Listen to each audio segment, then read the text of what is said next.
Taşlım kaldı oyuna, salkın şemala, yine gözlüm duymadı dinla. Ol gül cemala, düşünsedim gözlerim tüyar. Duygulum sana, elim bir mama.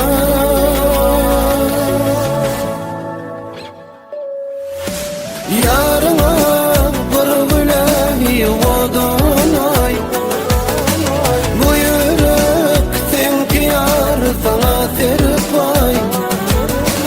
Mama yar gerek gelsin dünyam, gel karışan gülüm sana.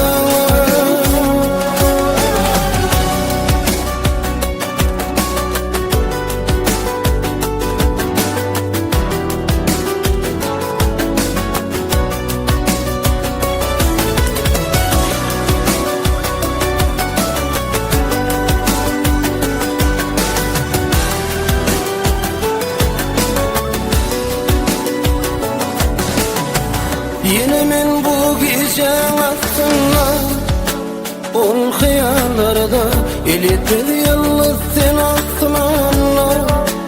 Güllerim seninle, beni yaktı yar kara gülüm. Güllerim seninle, barışayan sana.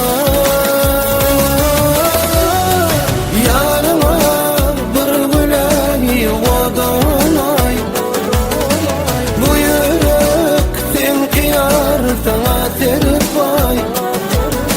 Mama yar gerek geldin dünyam, gel karışan gülüm sana. Gözlerimden hiç duyma yok yar bana, sen gerek bana, sen gerek bana.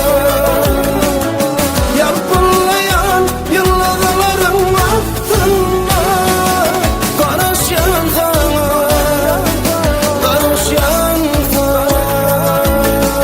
Hayvananma.com birinci ekskluziv. Yarına bir güle yuvadın ay, bu yürek senki yar sana serpay.